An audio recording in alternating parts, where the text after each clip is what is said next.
Hello student, हम लोग पढ़ रहे थे सबसे छोटी व सबसे बड़ी संख्या।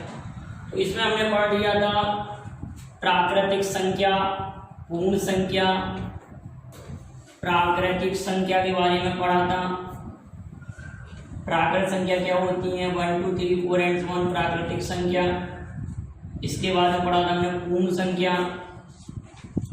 पूर्ण संख्या इसके बाद पढ़ा था हमने पूर्ण वर्ग संख्या, पूर्ण वर्ग, पूर्ण घन, पूर्ण घन, अभाज्य संख्या। अभाज्य संख्या को अग्र संख्या भी नाम देते हैं। मैंने पूछा भी था कमेंट में कि अभाज्य संख्या का अन्य नाम क्या होता है, तो अग्र संख्या। और इसके बाद भाज्य संख्या और इसके बाद परिशुद्ध संख्या। तो हमने अभाज्य संख्या तक क्वेश्चन पढ़ लिए थे। अभाज्य संख्या पर मैंने आप लोगों से क्वेश्चन पूछा था। क्वेश्चन ऐसे था,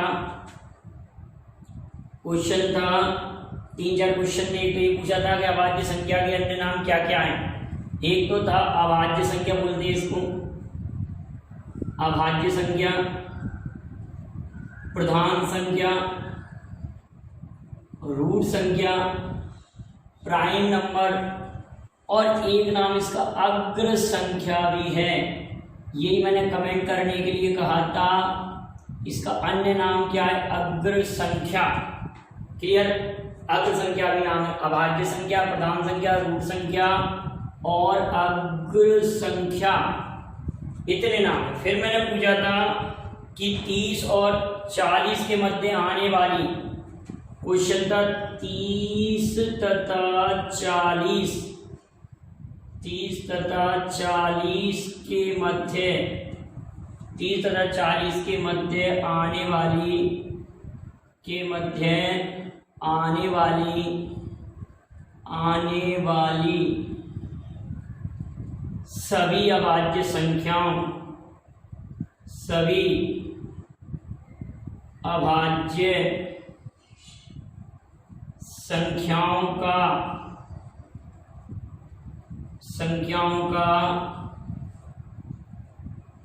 गुणनफल क्या होगा। ये क्वेश्चन है। क्वेश्चन क्या कह रहा है, 30 तथा 40 के मध्य आने वाली सभी अभाज्य संख्याओं का गुणनफल क्या होगा। तो 30-40 के मध्य 31 और 37 आती है। तो 31 और 37 का गुणनफल 1147 आएगा। गुणा करेंगे तो 1147 आएगा। फिर अगला क्वेश्चन मैंने पूछा था कि 50 और 60 के मध्य आने वाली, 50 और 60 के मध्य आने वाली सभी अभाज्य संख्याओं का गुणनफल ज्ञात करो। तो 50 और 60 के मध्य दो ही अभाज्य संख्या हैं, एक 53 है और एक 59 है। तो 53 और 59 का आप मल्टीप्लाई करेंगे, 53 और 59 का जब मल्टीप्लाई करेंगे तो 3137 आएगा। 3137 आएगा। किस किस के मध्य, 50 और 60 के मध्य। अगला है 60 और 70 के मध्य आने वाली, 60 तथा 70 के मध्य आने वाली। तो एक तो 61 है और अगली है 67। 61 और 67 का गुणा करेंगे तो 4087। 61 और 67 का जब मल्टीप्लाई करेंगे तो 4087। एक क्वेश्चन और बनता है कि 80 और 90 के बीच, 80 तथा 90 के, इनको आप याद कर सकते हैं। 80 और 90 के बीच आने वाली अभाज्य संख्या गुणनफल करें, याद कीजिए तो 83 और 89। तो इसका आंसर आएगा 7387। 7387। क्वेश्चन क्या है कि 80 और 90 के बीच आने वाली सभी अभाज्य संख्याओं का गुणनफल ज्ञात करो। तो इसका आंसर आएगा 7387, 7387, 7387। तो क्वेश्चन इस पर अपोजिट भी बनेगा। देखो बेटा कैसे बनेगा, एक टाइप का क्वेश्चन और मैं आपको समझा रहा हूं।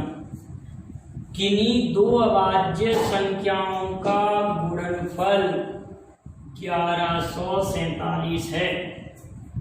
क्वेश्चन अगर हमने लिखा है, एक नया क्वेश्चन आप लोग आप इसको नोट कर लीजिए क्योंकि ये क्वेश्चन आ चुका है परीक्षा में। किन्हीं दो अभाज्य संख्याओं का गुणनफल, अभाज्य संख्याओं का गुणनफल, संख्याओं का गुणनफल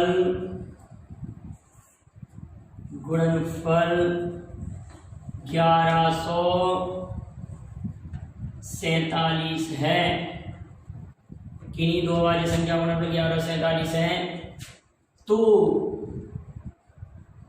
उनमें किन्हीं दो लगातार, या लगातार सब्जेक्ट होना चाहिए, लगातार किन्हीं दो लगातार अभाज्य संख्याओं का गुणनफल 1147 है, तो उनमें बड़ी संख्या होगी, बड़ी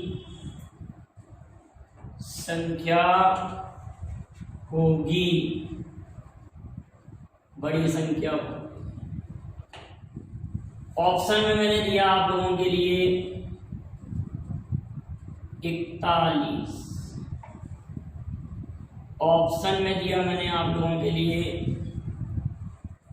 37, ऑप्शन में दिया 57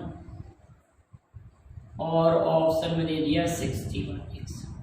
आप जरा सोचें कि जो 1147 गुणनफल है, ये मैंने जब 41 संख्या लिखी तो इसका मतलब है 40 और 50 के बीच की संख्या है। 41 अगर संख्या है तो 40 और 50 के बीच की अभाज्य संख्या है, तो 40 और 50 के बीच की अभाज्य संख्या बड़ी संख्या है। ये अगर बड़ी है तो इससे छोटी, 41 से छोटी जो अभाज्य संख्या है वो आप लोगों को मालूम है 31, 37। तो कहने का मतलब 41 और 37 का अगर मैं गुणा करके देखूं, 41 और 37 का गुणा करके देखूं, तो वैसे भी आप सोचिए कि जब 41 37 का गुणा करके देखा तो ये नहीं आया। अब मैंने 37 के साथ अगर 37 बड़ी ली है तो इससे छोटी 31 और 37 का गुणा किया, 31 और 37 का जब गुणा किया तो 1147 प्राप्त हो जाए। ऐसे ऑप्शन अच्छे होगा ये सवाल, क्योंकि अगर ये बड़ी संख्या है इससे छोटी अभाज्य संख्या ढूंढनी पड़ेगी, अगर ये बड़ी है तो इससे छोटी ढूंढनी पड़ेगी। 37 से छोटी 31, 31 37 का गुणा करेंगे तो 1147, अभी हमने किया इससे पहले, उसी में ये सवाल मैंने बनाया है। अब ये क्वेश्चन आया था कि किन्हीं दो लगातार अभाज्य संख्याओं का गुणनफल, यहाँ चेंज किया था 3137 है, 3137। आप गुणा करके देखिए 3137, इन दोनों का गुणनफल 3137 आएगा। तो ऐसे ही इसमें ऑप्शन आया, तो बड़ी संख्या क्या होगी, तो बड़ी संख्या क्या होगी, तो आपके पास 4 ऑप्शन लिखे मिलेंगे, 4 ऑप्शन लिखे मिलेंगे। 53 भी मिलेगा, 41 भी मिलेगा, 53 भी मिलेगा, 59 भी मिलेगा और 61 भी मिलेगा। तो हमने ये देखा कि अगर 41 बड़ी है, 41 बड़ी है तो इससे छोटी कितना 37, 41 37 का गुणा किया नहीं आया। अब 53 बड़ी है तो 53 से छोटी अभाज्य संख्या जो आएगी वो 40 की सीरीज में आएगी, उससे इसका गुणा किया 41 43 47, तो भी गुणनफल इकाई पर 41 47 और 53 का गुणनफल ये नहीं आ रहा। फिर हमने देखा कि 59 है, अगर 59 59 और 53 का गुणनफल 31 37 आ रहा है तो आपकी बड़ी संख्या 59 है। क्लियर बेटा? इस तरह से अभाज्य संख्या पर ये कुछ क्वेश्चन और बचे हैं। अब ये क्वेश्चन का जवाब आप सेंड कीजिए, अभी कई बच्चों ने नहीं भेजा बेटा, कि 3 अंकों की सबसे बड़ी अभाज्य संख्या क्या होगी। ठीक है, अब बात आती है, अगला पॉइंट हमारे पास है, नेक्स्ट पॉइंट भाज्य संख्या पर आती है। सबसे बड़ी भाज्य संख्या 1 अंक की, 2 अंक की, इस तरह से क्वेश्चन आएगा। तो हम डिस्कशन करते हैं भाज्य संख्या का। भाज्य संख्या क्या है? भाज्य संख्या या इसको कहते हैं संयुक्त संख्या या कंपोजिट नंबर। कंपोजिट नंबर, भाज्य संख्या, कंपोजिट नंबर। हम भाज्य संख्या बात करते हैं तो दो परिभाषाएं होती हैं। क्या? यदि किसी संख्या के भाजकों की संख्या, यदि किसी संख्या के भाजकों की संख्या केवल 2 होती है, 2, किसी संख्या के भाजक केवल 2 होते हैं तो वह संख्या अभाज्य संख्या होती है। किसी संख्या के भाजकों की संख्या अगर 2 होती है तो वह अभाज्य संख्या होती है। क्या कह रहे हैं? भाजकों की संख्या, नंबर ऑफ डिवाइसर, भाजकों की संख्या अगर 2 है तो अभाज्य संख्या होती है। क्या कह रहे हैं? अभाज्य संख्या के भाजकों की संख्या 2 होती है। अगर भाजकों की संख्या 2 से ज्यादा होती है,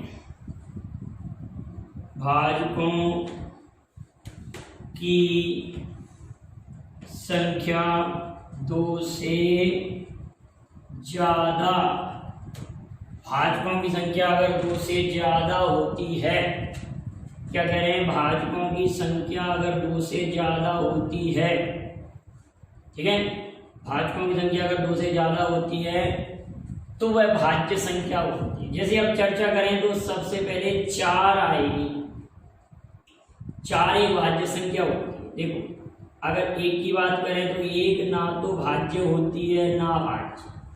1 प्राकृत संख्या में आती है और पूर्ण संख्या में आती है। 2 एक अभाज्य संख्या है, 3 एक अभाज्य संख्या है, 4 एक भाज्य संख्या है, 5 फिर से अभाज्य आ जाएगी, 5, 3, 2 ये अभाज्य। अब 6 आ जाएगी भाज्य संख्या, 8 आ जाएगी भाज्य संख्या, 9 एक भाज्य संख्या आ जाएगी, फिर इसके बाद में 10 आ जाएगी, 12 आ जाएगी, 14 आ जाएगी, 2, 1, 2, 3 तो होंगे नहीं, 4 सबसे छोटी भाज्य संख्या है। तो सबसे छोटी भाज्य संख्या क्या है? 4। इसके बाद आएगी 15, 16, 17 नहीं आएगी, तो ऐसे डॉट डॉट डॉट डॉट करके हम लास्ट तक अगर लिखें तो लास्ट संख्या आएगी 2 अंकों में 99 आएगी, और फिर लास्ट में 3 अंकों में 100 भी होगी।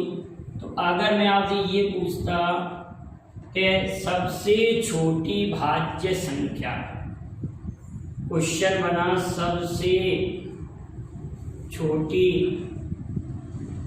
भाज्य संख्या, तो आप कहेंगे सबसे छोटी भाज्य संख्या बराबर 4। सबसे छोटी भाज्य संख्या बराबर 4। क्या करें बेटा? सबसे छोटी भाज्य संख्या 4, बार बार मैं बोल रहा हूं। अगर यहीं पे शब्द जुड़ जाए अभाज्य तो लिखेंगे 2। अब मैं कहता कि 2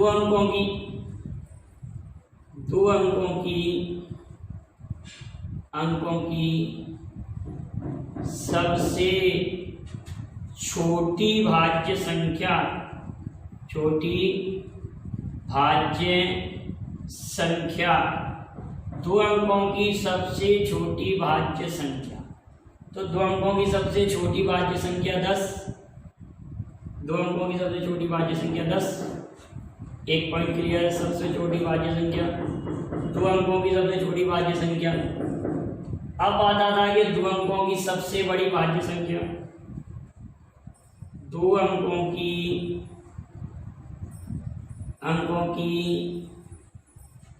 सबसे बड़ी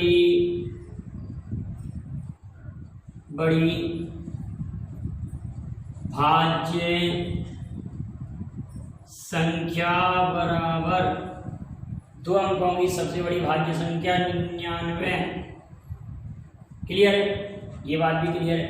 अगर आपसे कहते कि 1 अंक की सबसे बड़ी भाज्य संख्या क्या होगी? 1 अंक की सबसे बड़ी भाज्य संख्या आपको 9 दिख रही है। 1 अंक की सबसे बड़ी भाज्य संख्या 9। क्लियर? यहां तक तो कोई प्रॉब्लम नहीं होगी। अब एक जनरल सा क्वेश्चन ऐसे था कि 1 से लेकर 100 तक, क्वेश्चन क्या है कि 1 to 100 1 से लेकर 100 तक की संख्या में कुल कितनी भाज्य संख्या होगी? सोचिए, 1 से लेकर 100 तक की संख्या में कुल कितनी भाज्य संख्या होंगी? 1 to 100 में 1 से लेकर 100 तक की संख्या में 1 से 100 तक की संख्या में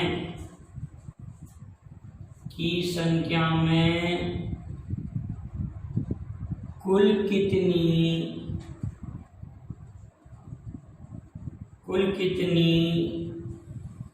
भाज्य संख्या, कुल कितनी भाज्य संख्या, 1 से 100 तक की संख्या में कुल कितनी भाज्य संख्या, ठीक है, 1 to 100 तक की संख्या में कुल कितनी भाज्य संख्या। तो आप मुझे बताएं कि 1 से 100 तक की संख्या अगर लिखें तो कुल कितनी भाज्य संख्या आएंगी, ठीक। तो आप कहेंगे सर 1 से लेकर 100 तक की संख्या लिखेंगे तो 25 संख्या कैसी हैं? अभाज्य। और संख्या 1 ना तो भाज्य है ना अभाज्य। तो 74 संख्या ऐसी हो गई जो भाज्य नहीं, अभाज्य नहीं है, मतलब भाज्य संख्याओं में सम्मिलित नहीं हो रही। कितनी? 26 संख्या ऐसी हो गई जो ना तो भाज्य है, मतलब ये अभाज्य हो गई और ये ना तो भाज्य है ना अभाज्य। तो 26 संख्या हटा दीजिए 100 में से, तो 74 संख्या हमारे पास भाज्य संख्या प्राप्त होंगी 74। 74 संख्या हमारे पास भाज्य संख्या होंगी। कितनी संख्या बिठाओ? 74 नंबर 74 संख्या हमारे पास भाज्य संख्या होगी। क्लियर है? अब बात आती है कि 2 अंकों की कुल कितनी भाज्य संख्या होती है। क्वेश्चन बना कि 2 अंकों